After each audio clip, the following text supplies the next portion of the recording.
I think the most important thing is to not get intimidated and keep our voices loud and clear and fearless. See, we have to remember the freedom struggle. If people were afraid of dying, or if they were afraid of going to the jail, then we would not have been a free nation today. This country is going through a tremendous journey, and the media in Kerala, unfortunately the mainstream media in Kerala, in the what they call Andi Charcha, the evening soap operas of sorts, what happens is RTI activists, there are hundreds of RTI activists who have been killed during the last 10 years, and also jailed. So there is an all-round attack on the civil society, on the student movement. We have seen what happened to Kanhaiya during the JNU struggle.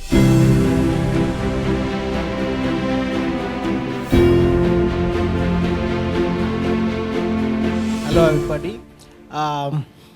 Here we are.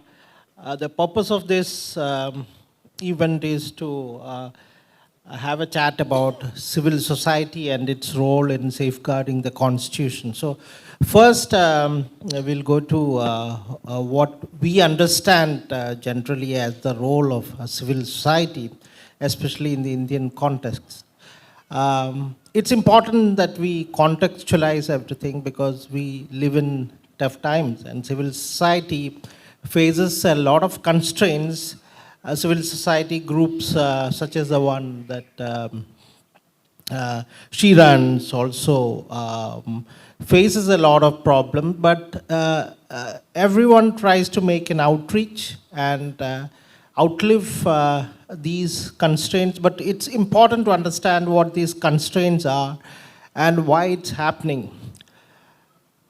We live in a particular time when we have to face a lot of problems, and even the gains of civil society action in the past are increasingly under threat. And we have a lot of people, and I just want to bring to your attention again, a lot of people, including opinion leaders, how they tend to pander to the baser instincts of those people in power who actually do not want any kind of action or activism on the part of civil society to upset their agenda. So they have certain kind of agendas, and they are building narratives. They have forced us to react to whatever they are doing, and this is a very difficult situation. And if you look at, if you look at the symptoms and not just the disease or the cancerous growth that is spreading, in Parliament, for the first time in the history of Indian Parliament, we have a speaker who, without an iota of shame, disallows vote when several members of Parliament seek a division. This has never happened in Parliament. And we have somebody who is supposed to be an opinion leader of sorts, like N.R. Narayanamurthy, telling people that in the future, if you want India as a superpower, you should be ready to work for more than 70 hours a week. These statements, if you take them in isolation, do not mean much. You can just read them and dismiss them, but these are symptoms of something deeper. And it's an understanding that these are the problems that are raising constraints that we'll be able to create our own narratives and stop just reacting to it, and that is the way I think we'll get better results. So now it's important to know from the grassroots, how things are felt, how certain communities and certain groups are increasingly being invisibilized and also depoliticized. So I would like to hear from Shabnam about her experience as a grassroots activist, someone who diligently has been working among marginalized groups, those groups that need to be visibilized for a long time. So this, we would like to make it like in a conversation format so that we can think freely and then we can talk about experiences about, I was telling her about the lived experience of people on the margins. Shabnam. Thank you, Ullekh, and thank you for inviting me here to speak. I think let me go back to 2004 when NDA government was there and it was the Vajpayee government. And I remember it was not only Anhad, which was one of the few organizations, but a large section of ordinary people, artists, intellectuals, various voluntary organizations, movements, who worked round the clock because it was very visible to them that what was happening in India was not right. And it was against the principles of our constitution. It was against the legacy of the freedom movement and the kind of Indian nationalism that we had inherited, which was progressive, which was diverse, which had space for everyone. And people worked overnight to ensure that communal forces do not come back to power. In 2004, there were various political parties which formed the UPA government. And I think they just took the civil society and their contribution in defeating the NDA government for granted.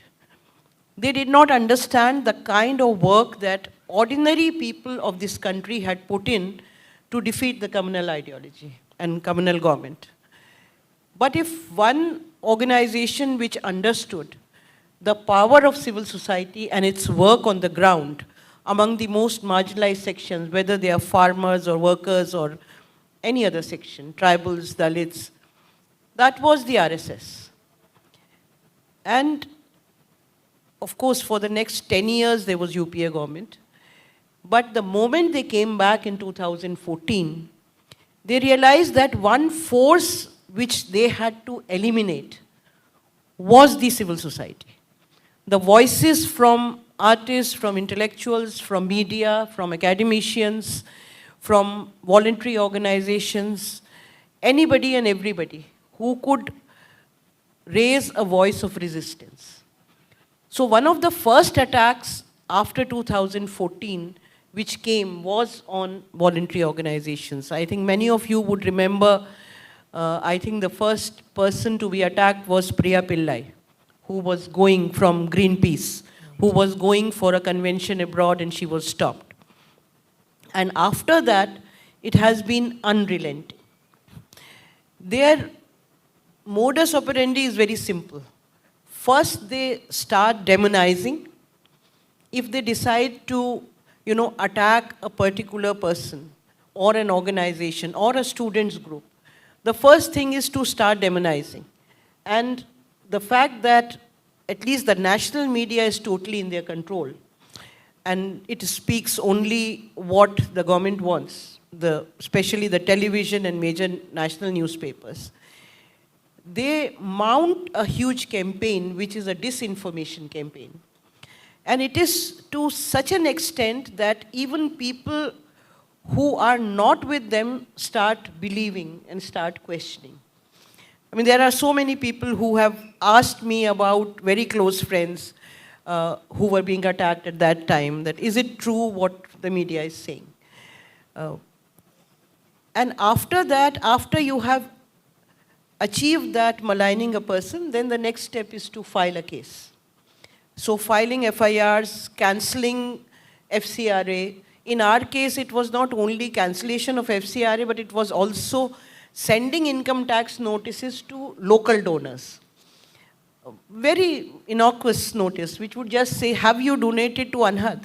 Which means don't in future.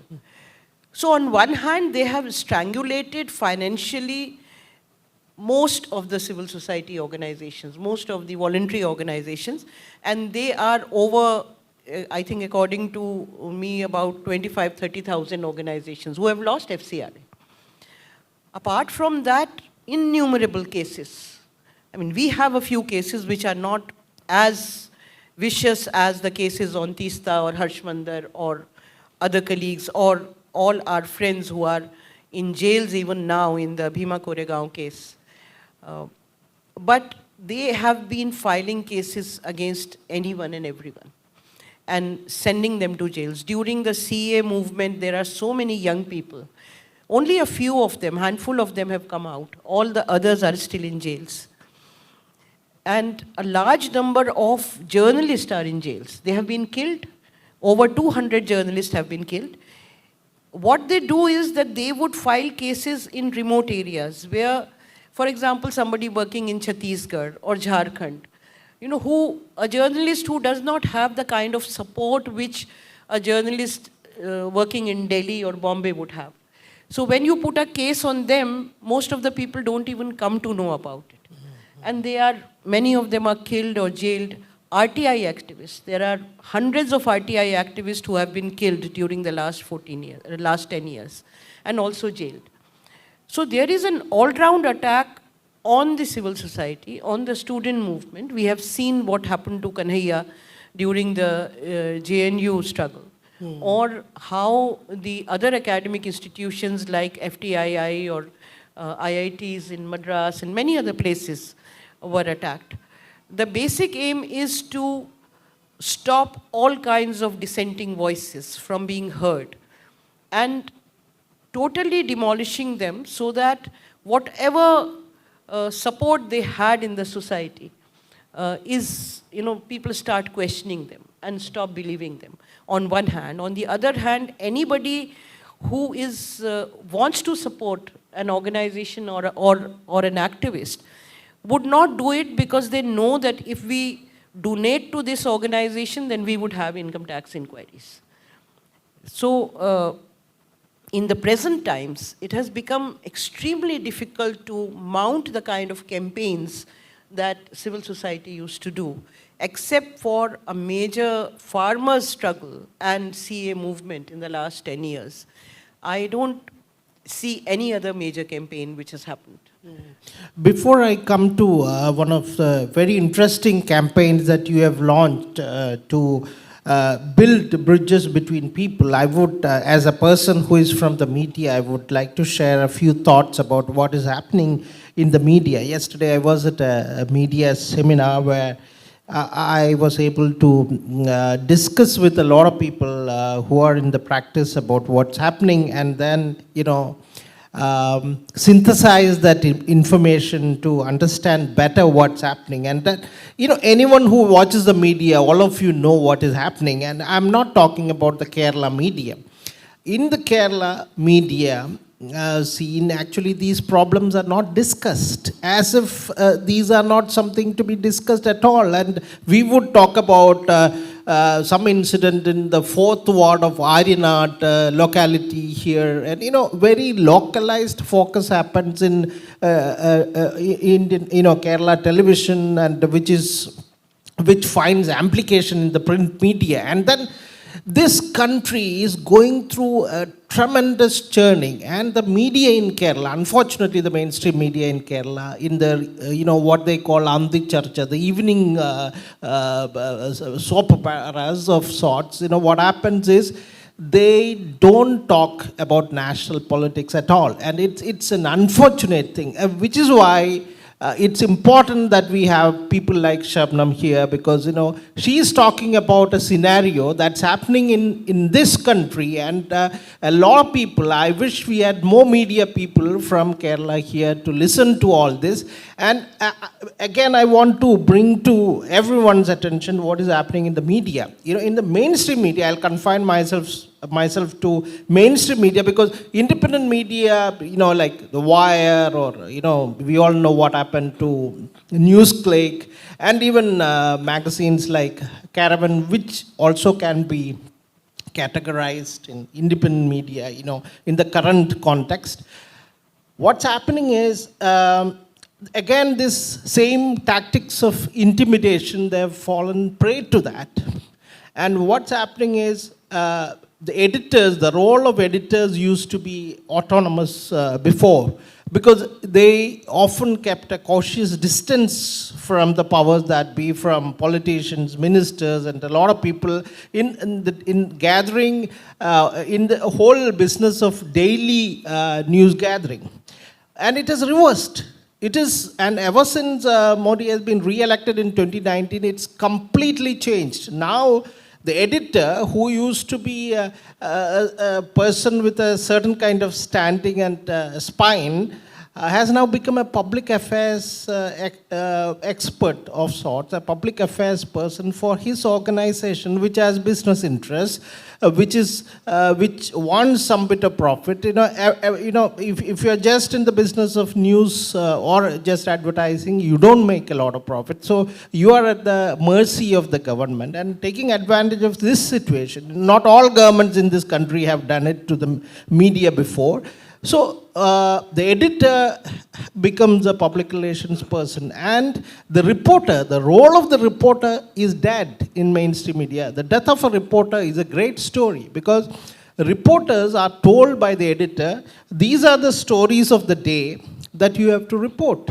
So why would a reporter then take the pain to look at what is happening around and what are the sentiments of civil society, who are the people being discredited, demonized, like Shabnam said, who are the people against whom there is a weaponization of all kinds of government machinery, and who are the people whose functions, job functions, are being criminalized, including journalism and any kind of work that tries to bridge people. So this is a sad state of media in this country, and now being here in Kerala, I'm a bit crestfallen that this subject doesn't get much attention in the media here, and also isn't discussed at the scale it should be, in the political discourse in Kerala. So now I want to come back to Shabnam to ask her, she said, we have had successful civil society actions, or rather, which almost became like a social movement of sorts. Civil society action is slightly different from social movements, but then there are occasions when we see a blurring of lines between this. So farmers' movement, the CAA protests and all. But there are efforts that people like her are making to, even in the face of extreme polarization, which has become the main, the central theme of politics of this country, religious polarization along religious and caste lines, not essentially caste lines, especially religious lines, and and it exhibits a certain kind of phobia, which is phobia for the left, phobia for Dalits and things like this. So I want you to, Shabnam, I want you to tell everyone about this outreach program, and what are you doing as part of your organization to bridge certain kind of distances that have come to happen between groups. And this is, I'm stating that it's a huge divide, because a lot of people have been trying to wedge a divide between people, and they have been successful, which is why we have to undo this damage. So why don't you tell us about it? Okay, well, it's a very interesting campaign, and we started thinking about it in June. The basic reason was that the kind of hatred that was, one was witnessing across India, and especially North India, is full of hatred, especially between the Hindus and the Muslims. Although the hatred is against the Dalits and other marginalized sections also. So we were thinking how to, intervene in that. And also the fact that Anhad is totally out of funds, has been out of funds for the last 9 years, and we survive only on personal donations. So I was thinking of doing something where... What is the, how, can you explain the meaning of Anhad, and, let's start from there, Okay. Well, Anhad means, Had is limit, and Anhad is limitless, boundaryless. It's a platform where anybody and everybody who believes in the constitutional values, in justice, in peace can participate. It's more of a platform than, of course, it's a registered trust, but it's like a platform. And we formed it in 2003. I had gone to Gujarat in 2002, immediately after the carnage started. I worked there for 1 year in relief camps, documenting the gang rape survivors and the kind of hatred that I saw there. I realized that, at that time I was working with Sehmat, the Shabnam Hashmi Memorial Trust. For 15 years I had run that. Which was a platform of artists and intellectuals. But I felt that I needed to do more of grassroots work. So we formed Anhad. Initially, Professor K.N. Panikar, myself, and Harsh Mandar, we started Anhad. And it is 20 years old now. We work on questions of peace and harmony and gender and many other issues, mental health also. So we were thinking, coming back to the recent campaign, we were thinking of how to bridge this gap between different communities, which has become very wide. And it hasn't happened overnight. The right wing, the Sangh Parivar, has worked for decades to spread hatred and venom, and now with the help of modern technology, especially the WhatsApp University, it has become very easy to spread fake news and prejudices against each other. So then we started looking at, what we usually do, what we have done as a civil society organizations. And I realized that all our programs are in public spaces. We organize discussions like these, we organize conventions, seminars, we organize, many organizations do interfaith dialogues where they get people from different religions, they come and read from the religious books. But that does not help in fighting the prejudices and the preconceived notions. So we thought if we can, encourage people to go to each other's homes like we used to. If we look at 70s, 80s or before that, it was a very normal thing of Hindus and Muslims and other communities visiting each other and especially celebrating festivals together, which has stopped now almost all over. So we started talking to friends across India, and we decided to launch it on 15th of August. And we were able to get 50,000 people to visit each other's homes on 15th August across 27 states. And that was done mainly on telephone and on Zoom meetings. Also, it did not require any funds because you don't need to book a hall, you don't need to hire, sound system or anything. It's just one family going to another family. And India's culture, whichever state, if somebody comes home, you will offer tea and snacks or lunch. So it did not require any resources. And it was very successful on 15th August. And that gave us a hope that we can, if it can be, made. Was it done just in Delhi or? No, across 27 states. It happened in Kerala also. In fact, Hari is sitting here who's coordinating Kerala. And we did all this, talking to friends on phone, talking to them about the idea, and a lot of people liked it. We named it Mere Ghar Aake To Dekho.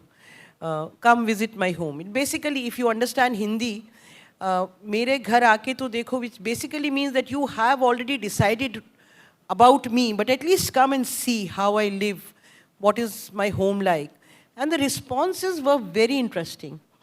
I got a feedback from a number of states where, for example, in Gujarat, there is a ghetto, Muslim ghetto called Johapura. Almost 10 lakh Muslims live there. And Hindus don't go there. From the childhood, they are told that don't enter that area, you will not come out alive. So we encouraged people with whom we work from the upper caste Hindu community to go and visit homes. And after, there were about, I think, 30 families who had come to visit Juhapura. And after their visit, again, there is an office where they gathered. And quite a few of them said, you know, we didn't find more than 2-3 children anywhere. We didn't find more than one wife in any house. So this constant, which is being thrown upon us, Muslims have 4 wives and 25 children. Once you physically go to a house, you realize that all this is just being propagated to spread hatred. And similarly, in Jamia, where our office is there in that area, we went, I had sent volunteers to go from house to house, asking people to host families from the Hindu community.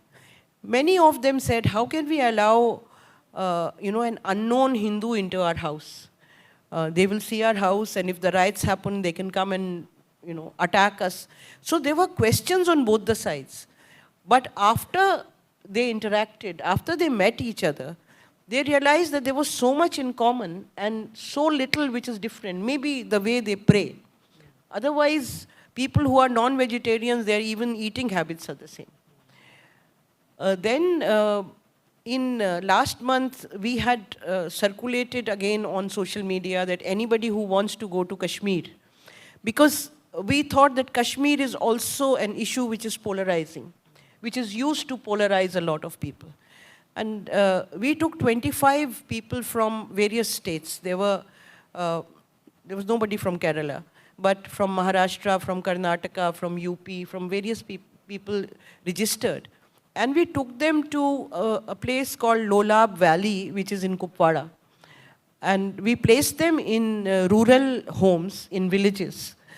It was a fantastic experience. They stayed there for 4 nights and 4 days. And those bonds have become, permanent now. Many of them tell me that every day they are talking to each other from Kashmir. So all those myths about Kashmiris being terrorists and, when they went on the ground and they saw the kind of hospitality that that Kashmiris give to anybody who comes. So this is a very small experiment. It is not that it is going to change everything. But if this campaign can be done at a larger level, in fact, I have spoken at many platforms that any political party who wants to do this campaign, there's no copyright. Please do it, because your reach is much, much bigger than reach of a civil society or of whatever. We have about 100 groups who have signed up from different states who are campaigning for this. So this can become huge, and this can help in healing the wounds which have been created by the right wing. Yeah, I would have thought that in those 27 states, you identified 27 states to launch this program, that Kerala wouldn't be there. But increasingly, what I find is Kerala badly needs it, and Mr. Hari will have a Herculean task at hand.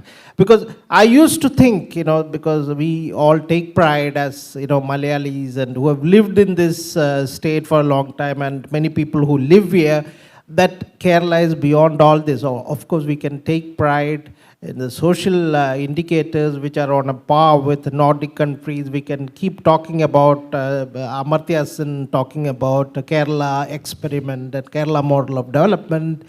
But especially the Sabrimala agitation taught me, and it was a rude awakening of sorts, that the fissures are deep, and the forces, divisive forces that are trying to drive a wedge between people to pull in vote and for various other purposes. They have a larger agenda, they have bigger goals.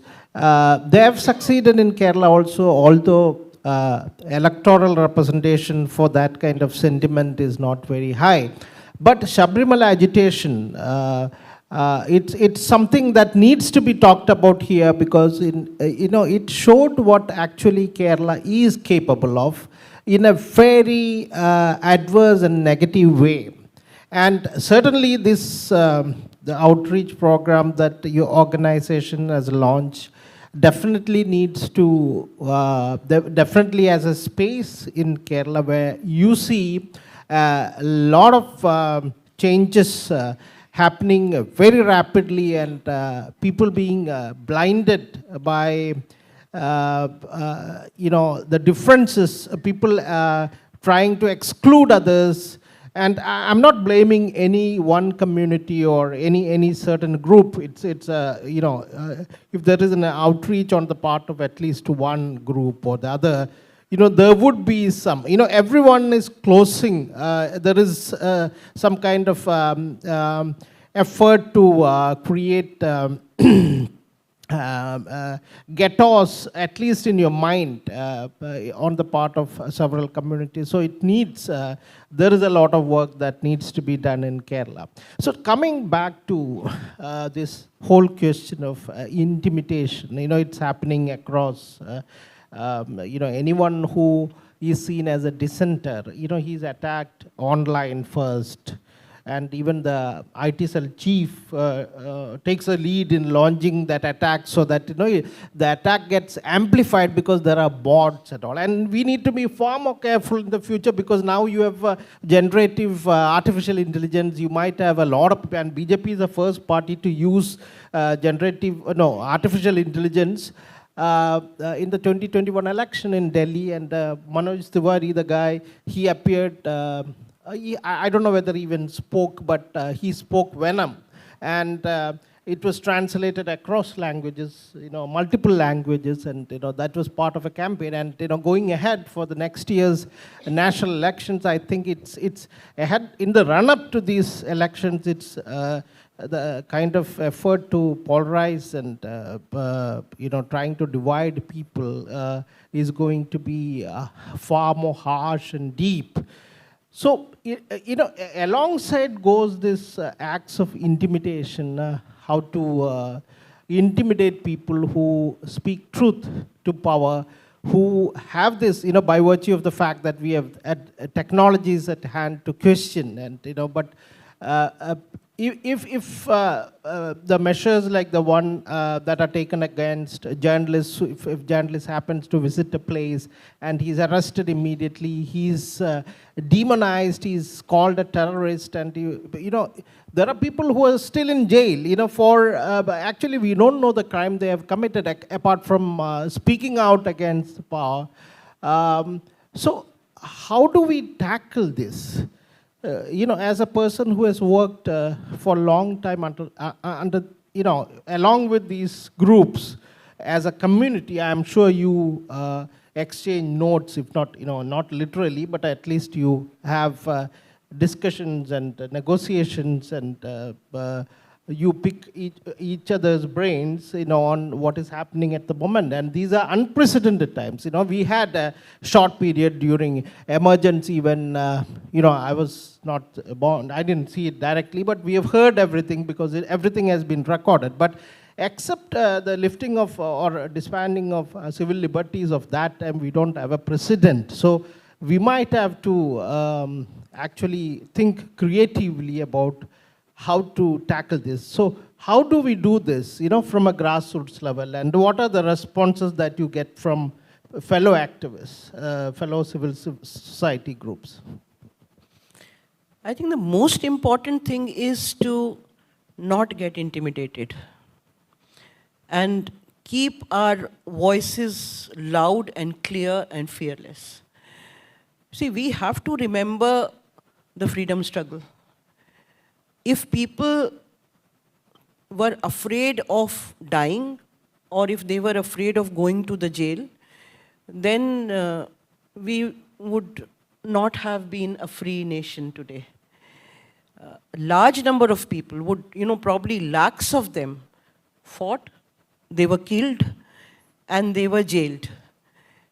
And the present situation in the country is, according to me, it is the second war of independence. Because the kind of forces which are governing the nation, they are fascist. I mean, there can be an intellectual debate of what is fascist and what is not fascist. Whether it's the authoritarian with fascist tendencies or not. I'm not a theoretician.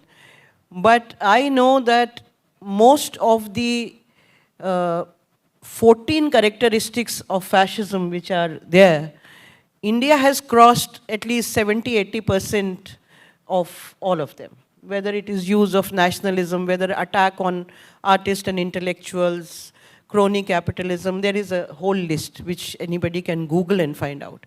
So whatever name we give to the present dispensation, whether it is authoritarian government or fascist government, the fact of the matter is that they have demolished all democratic structures in this family, in this country. They have compromised judiciary to a great extent. There are still some judges here and there who are still holding on. But from the information that we have, they directly threaten the judges also. They have their ways to do that, to intimidate them. They have totally finished the media. Bureaucracy anyway is under their control. The only force or the segment which is not under their control are the ordinary people of this country. And it is the ordinary people of India who, fought against the British. Yes, we had very good leaders. We had Gandhi, we had Nehru, we had a lot of people from the left, from all kinds of diverse backgrounds. We had people fighting against the British. But it was majority of the ordinary people who fought against the British. Even in 1857, they were just very ordinary villagers and people from various parts of India who fought against the British, although they lost, but they fought. And the same people fought against the emergency and threw away Indira Gandhi. And Indira Gandhi, if we look at what she had done for the country, was, as compared to Mr. Narendra Modi, was far, far more than what they have done. They have actually destroyed the country totally. So I think the answer lies with the masses of this country, ordinary people of this country. We cannot leave this fight against the present regime to political parties. They will do whatever they are doing. And most of the political parties, probably except the left, does not have any cadre on the ground. Their leaders could be taking on the powers, but they do not have people on the ground to translate that into something significant. It is for ordinary people to fight against fascism, to fight against these forces, to safeguard every single democratic space which is left, and to try and expand that. I want to give you an example. When we see all over, if you enter an area and we see that all around you have saffron flags and you feel intimidated. But when they hear our voices, which are loud, fearless, they also get intimidated. We forget that. We think that only we are getting intimidated by these forces. They get intimidated by any fearless voice. And more the voices, better the chance of defeating them. I was part of the National Integration Council during the UPA regime. And I remember a meeting where two rows ahead of me, Modi, Advani and Sushma Swaraj were sitting. And I spoke for 5 minutes. I asked for time. And I spoke about the Sangh terror network, which very few people have investigated. Because at that time, large number of bomb blasts which were taking place, in which, again, a large number of Muslim young people were arrested and jailed and killed and tortured. Many of them were done by Sanatan Sanstha or Abhinav Bharat or many such Sangh outfits across India. And I spoke about that. And I said that Dr. Manmohan Singh was sitting on the stage and Sonia Gandhi. I said, you are giving the country on a platter to RSS. And I spoke about the attacks which were happening. I spoke in detail about the Nanded bomb blast, in which it was proved that the bombs were being made in an RSS Pracharak's home.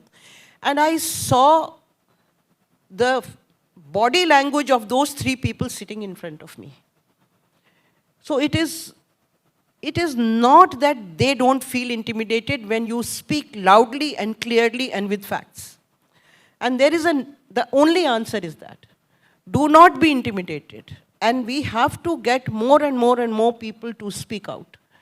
Because if people stop speaking out, or if they start getting, intimidated by them, then there is no way we can defeat them. If they come back in 2024, then the constitution will be out. There is no doubt about it now. But the people, these civil society groups and those people opposed to this idea that we have talked about, be it authoritarian rule or fascism that's happening, spreading its tentacles in India, they are highly organized. They are supplied with weapons and money. There is police on their side. Like I did a nocturnal journey through certain parts of suburbs of Delhi, and in places like Alwar and all. And at night, the most active and the most motivated people are the Gorakshaks. And they are there, because there is some kind of an impunity with which they work. It's impunity that gives people a certain, especially young people who are led astray. Of course, they have taken to crime, but they are not. They are sure that they are not going to be punished because there are people who are there to protect you. So how do we? I'm just thinking aloud rather than trying to get a response from you. But you can give a response if you have, to motivate people. During the freedom struggle, we had goal, and people had, they had imbibed that fighting spirit. We had leaders like Mahatma Gandhi. Across spectrum, we had a lot of people with multiple beliefs, and Mahatma Gandhi, to some extent, was able to accommodate several thoughts, including those that championed armed struggle, in the earlier phase of the Congress movement. But, we are faced with, again, the problem with this intimidatory tactics is that, you are attacked and you're made to feel you are completely alone, because, civil society also, generally the society around us, gets a feeling that, we have to save ourselves. So there is a question of self-preservation, and, there isn't any collective responsibility that we, you said, political parties, whatever political parties might do, civil societies have to do their own battles, which is true. I completely agree with that. But at the same time, should we pursue a different kind of a goal in trying to build social movements of the sort, if not, in the very sense of that expression, but something in which you have a lot of people, you have support from a lot of others, at least, because most people now, from among the younger people, do not seem motivated enough to fight this battle. So how do we, as a person who is experienced in also understanding human behavior, because you have met so many people, so how do you look at this crisis at hand? No, there is no doubt that there is a crisis, because when we fought the British, 30% of the people were not with the British. Today, 30% of the population is with those who are ruling the country. It is a question of reaching out to the 60-70% of our population, which is also divided among various political streams. So I think one very important thing is to, I don't think that what I'm saying can change things, but one very important thing is to pressurize our political parties. They have formed an alliance, to stick to that alliance. And I personally feel that people in every single constituency in India, at least 50 to 100 people, which is not difficult to organize, should go to every single political leader and tell them we want you to fight together. If we can make that happen even in 300-400 constituencies, that will make a difference. Ultimately, it is the division of vote which is making them come back every time. It is not easy, but it is not impossible also, if we think of it. Second, as I said, that we have to, everyone who realizes that there is a danger not only for us, but for the coming generations. Even if young people today do not realize, I mean, there are many girls here in the audience, but they do not realize that if this form of Hindu Talibans take over the country, then probably India will be another Afghanistan very soon. And right now it doesn't look like that. But it will become an Afghanistan where women will not be allowed to go to schools and colleges. This is their thinking. And most important thing, I think, is for women of this country to realize, because they are the ones who are going to lose the maximum. Since this government has come, they have diluted so many laws, like the Domestic Violence Act. Earlier, a case came to us, a woman who has been battered by husband and in-laws. You go to the police station and file an FIR. Now that doesn't happen. It happened after 2014. They have very quietly made a lot of changes which are against women. Or this whole facade of the Women Reservation Bill, which is, which is not going to be implemented for another 15 years. Because there is no census, and after that delimitation, and after that nobody knows what will happen. So women of this country have to rise. I think it will be a good idea to take out all women yatra across the country, appealing to women to defeat these communal forces. Civil society groups were behind winning or securing a lot of policies implemented, not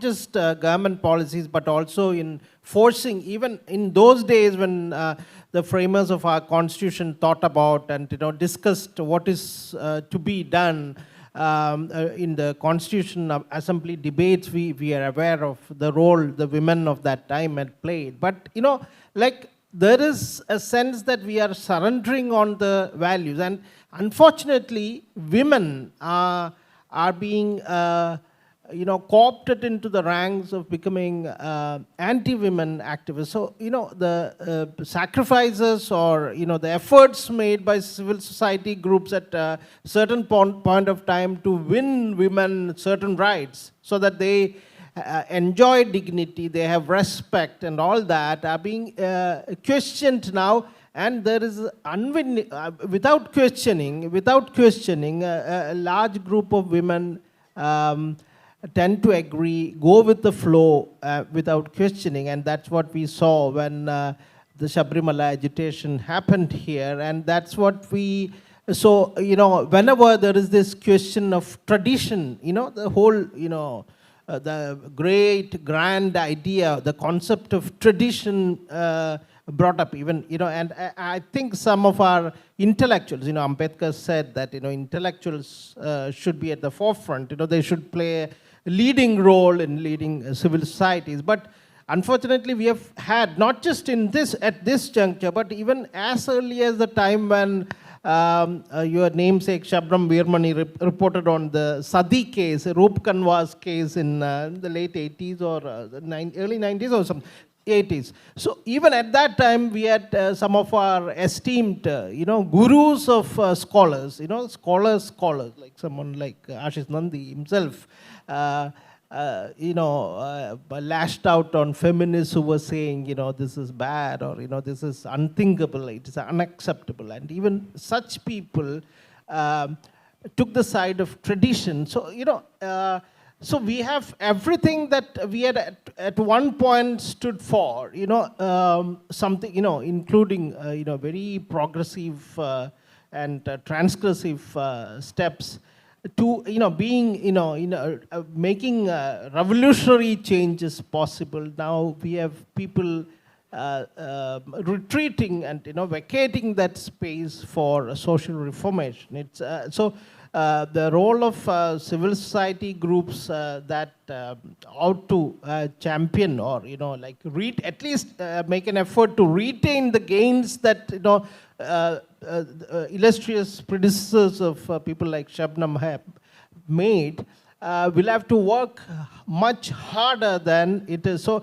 it's therefore necessary to have support of a large group of people. Now, like you said, we are up against a formidable adversary that has more than 30% support in terms of votes, and has the power, the might of what they say will become the superpower. They have Pegasus of all things. They also have Pegasus, which is used to spy on even women ministers in the cabinet, and forget not to talk of other ministers, other people who are women among politicians, and what they do at night, what they talk about at night with other people, their friends. All these things, India has become a surveillance state, and it's also, following that playbook of Israel, increasingly by denying, everything. We understand that, Pegasus was sold to India. Israel admitted it, United States admitted it, NSO, the company that makes it, admitted it. But our country, like Israel, which does all kinds of criminal acts against humanity, the way they deny their culpability, India is also training itself, our leadership is training themselves to deny any kind of crime that they are caught as doing. So now, and what is the commitment to our constitution? And we have a member of the Prime Minister's Economic Advisory Council, whom you know well, Vivek Debroy himself saying that our constitution has become outdated, and then we need to update it. And I don't know what he meant by that. It's to give an indication, maybe to test the waters, what's going to be the response from the people. And immediately there was a response, there was a certain kind of mobilization of forces, at least in terms of intellectual intelligence at that point, that the lot of Dalit groups said, this goes against the interests and spirit and the values that Ambedkar had stood for, because now Ambedkar is someone they can't easily discard. He's such an irresistible and intellectual presence in this country, thankfully.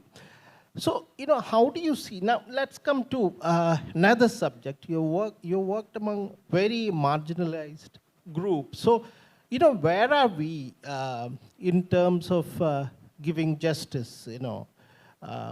We talk about constitution, but where are we in terms of taking justice to those marginalized groups, especially those at the bottom of the ladder, especially the Dalits? I think it has gone down the drain totally in the last 10 years since Modi has come to power. I don't have the data with me, but the atrocities against Dalits, against minorities and women, also Adivasis, they have become a lot more than what they used to be. So earlier, if we had, some hearings in the courts or some kind of, there was a hope that the court will give you something. Even now, even that is not there. See, when you arrest somebody like Sudha Bhardwaj was dealing with hundreds of cases, false cases, which were put on tribals. Once you arrest Sudha Bhardwaj, then automatically, if there were 100 or 200 or 300 cases which she was looking after, one is that they are all gone. There is nobody to pursue those cases. And secondly, the kind of intimidation which is happening, the kind of, we are seeing what is happening in the judiciary. If we can have the Attorney General of India go and tell Supreme Court that people of this country have no right to know what donation political parties are getting, and and there is no response. There are so many things. There are the judgment about Ayodhya. After talking in detail, about everything which was wrong, and finally the judgment comes in favor of Ramlala. And there are so many such cases. So either the Supreme Court doesn't hear them, or at the lower courts, of course, the scene is absolutely different. So, and casteism has become worse. Caste oppression has become worse. We have seen the number of rape cases which have become huge, especially against the Dalit women. So on the question of justice, we have gone back, I think, several decades. Not that everything was hunky-dory before that, but there was a space to fight. There was a space to, voice your dissent, to go to the courts. At least one, if there was something wrong, one had this conviction that I'll go to the court and fight it out. Now that confidence is not there. At the beginning, I talked about constraints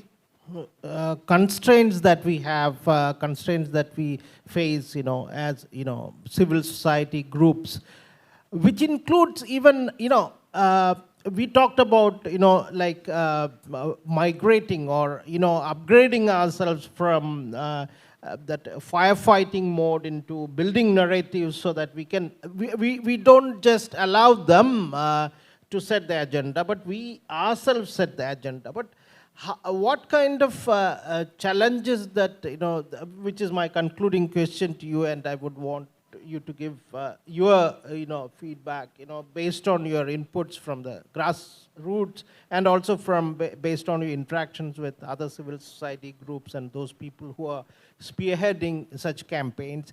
In the face of such deep arrogance, that we see from a politician who doesn't want to, or a group of politicians, the ruling party that doesn't want to disclose where the money comes from through electoral bonds. Only the government can see it, and it's such a travesty of things. Electoral bonds is a system that we have, and except the ruling party, nobody gets to know who gives them the money, and we have the right to know who gives money to whom. So that is when we are able to connect the dots and figure out whether there is a quid pro quo or not. Again, there is a problem to do with efforts being made by the government to dilute right to information laws, which again is also an outcome, like the right to education, outcome of civil society action. So everything that we have fought relentlessly as civil society groups are, under the sword of a certain kind of a regime that is in power here. So, what are the ways, we face so much of trouble, and, there's nothing overly extra-constitutional, nothing more farcical than acting as if, being in a denial mode, and that's what we are seeing now. So, in that sense, how do you look at the challenges? You talked about a lot of initiatives that you're doing to connect to people, and more than that, to graduate, to upgrade, to move from mere firefighting, as you said, to building narratives.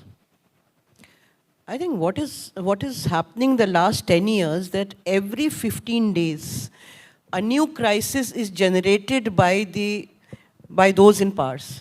And the whole civil society and media starts responding to them. The whole country has been living under constant tension. And that does not give space to our mind to rest, to reflect, and to think of how to counter what is happening in the country. I mean, in the informal talk, as I told you, that the civil society has become firefighters. Today there is rape in Hathras, everyone runs there. Tomorrow you go to Manipur, after that you run to some other place, then there is lynchings have happened, then something else has happened. So, or somebody has been arrested, or ED has called your most, valuable colleagues and friends. So you go and stand outside the ED office in support, or you are standing outside the special cell. Every single week there is a new crisis. What is important to understand that till this government is there, every week, every 10 days, there would be a new crisis. And we cannot do anything about those crises any longer.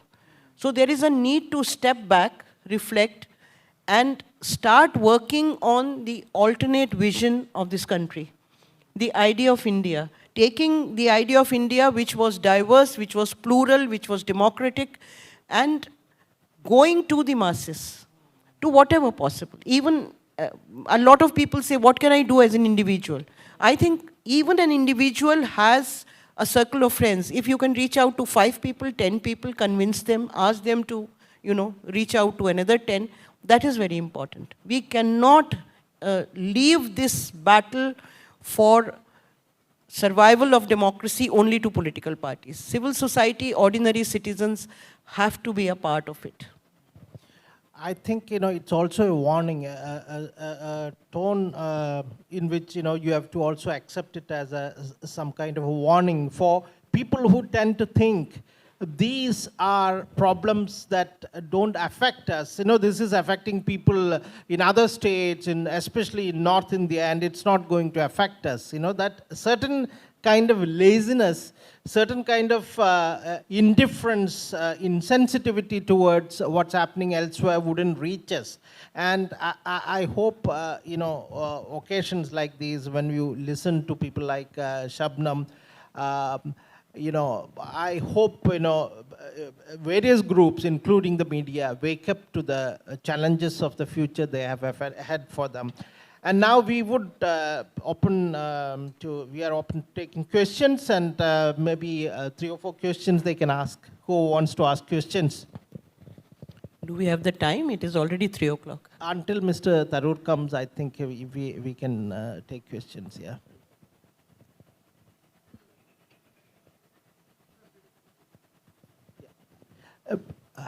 Please tell your name. പേര് പറഞ്ഞ എന്നിട്ട്. My name is Shashindran, a science writer. Madam Shabnam, as you rightly pointed out in passing that India has, there is a Damoclean sword hanging over all of us, the scare of a Taliban, a Hindu Taliban. And all the media, especially the major corporate media and the newspapers, are all supporting this dispensation in Delhi, which is purely authoritarian and fascist. So what is the way out for NGOs like yours or activists like, even as the interviewer pointed out, digitally they are targeted, the dissenter voice are digitally targeted like planting the Pegasus software over their laptops and then charging them under sedition law. Then what is the way out? Way out is to keep fighting. There is no other way out. Keep fighting, keep your voices loud and clear, and tell them we don't fear you. You can be Modi, Amit Shah, or whoever, we don't fear you. We will fight till the end.